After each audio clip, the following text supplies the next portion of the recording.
یاد ساته که د یو کونډې دعا دې واخسته، والله یاد ساته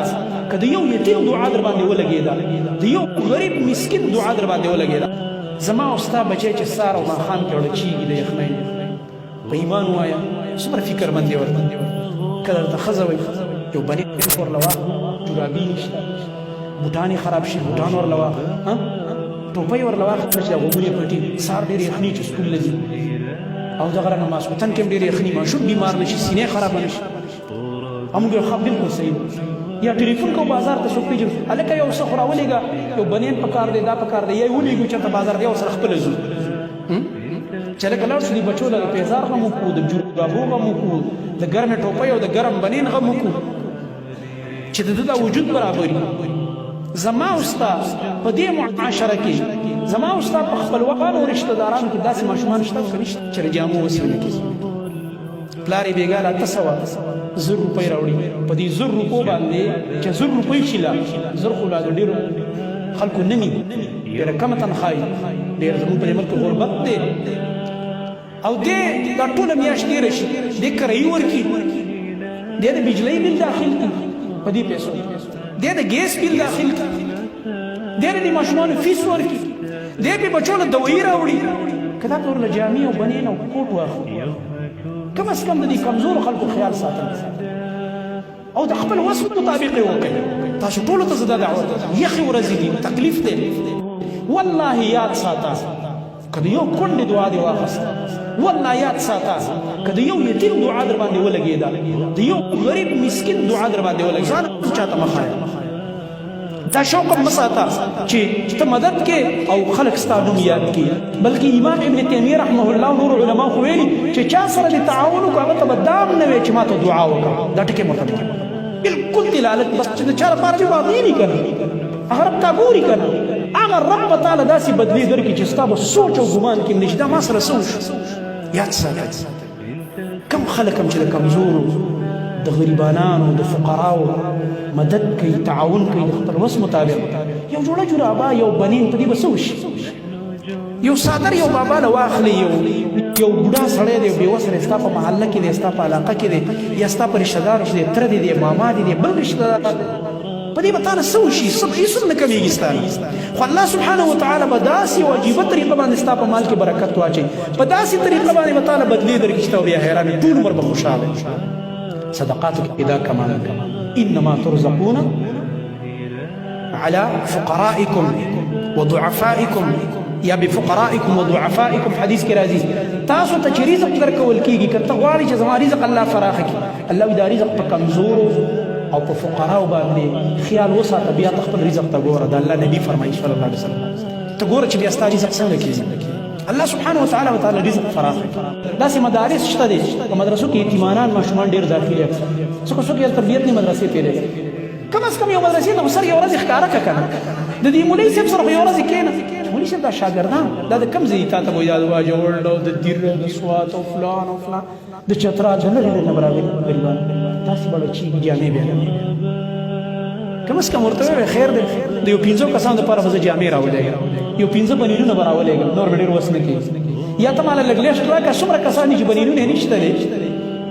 کوټونه یې نشته جرابې یې نشته لیست به جوړ کړو زما سره یو 115 ملګري دي تکړه په شریکه ورله دا ضرورت پوره کړو کم از کم سترګې خو پټول نه دي پکار داسې ماشومان شته سکولونو ته چې سهار کې ځي ړچېږي بالکل یې چې کوم دی جامې نه وي جرابې نه وي څپلۍ یې اچولي شلېدلي بوټان یې اچولي په تکلیف کې روان وي لاسونه یې چاودلي په تکلیف کې دا مخ یې چاودلی دی یخنۍ نو دې وجې نه زما محترم ورونه د رسول الله صلی الله علیه وسلم او د صحابه کرام رضی الله عنهم په دا طریقه وه نو که یو مهاجر به راغی نو خو به هغلته کور و نه به یې ځمکه وه نه به یې کاروبار و چې مدینې ته به لاړو د نبي علیه السلام د مینې نه بدلو که نه زموږ نبي مکه تنګه شوه مشکلات شو مشرکانو نور نه پرېښودو نو د نبي علیه السلام دپاره یې هجرت کوو چې د نبي علیه السلام ملګرتیا کې لاړ شو مدینې ته دې به دلته څه خوري څه بس کي چېرته به اوسي ځکه یو انصاري ملګري ته حواله کړو ورته د دې ملګري د کور رهایش کانتین د کاروبار غم صحابه هم بیا داسې نه چې بس پردي ته به ناست بس ته به یې راوړې زه بیا خورم نه صرف ابتدا کې هغه چې کوم ضرورت او بنیادی به ورته مهیا کړ. بیا خو صحابه زمریانو د مدینې منډیا ته مطلب په خپل به کاروبار کاوه. چا په باغونو کې مزدوري کوله، چا به د مدینې په بازار کې مزدوري کوله، خپل هغه مهنت به کو. خو هغه ایمرجنسي حالاتو کې به چې کله دوی راورسېده د مکې نه، تکلیف به و، کور به نه و، بل څه به نه و، انتظام نو نبي علیه السلام به یو کس ته حواله کړ چې هلکه د دې سمې خیال وساته، دا تا ته حواله شو. هغه ویل بلکل چې دا ما ته زما ورور دی، بس د دې د ښځې د دې د بچو د ده ضرورتونه به زه پوره کړم، د دې به زه پوره خیال ساتم. دا ماحول زموږ خوږ نبي علیه السلام جوړ کړی. او د دې په ضمن کې راته یو اخري خبره وکړم، ټایم ختم. صحابه وایي موږ ناست یو، دا د دوحا ټایم دی، د چاش ماسپښین ته ټایم کم پاتې دی، مسجد نبوي کې ناست چې هم کتل یو قوم راغو، مسافر راغو. حدیث کې راځي وایي نبي علیه السلام چې څنګه د خلکو ته وکتل موږ ورته وکتل،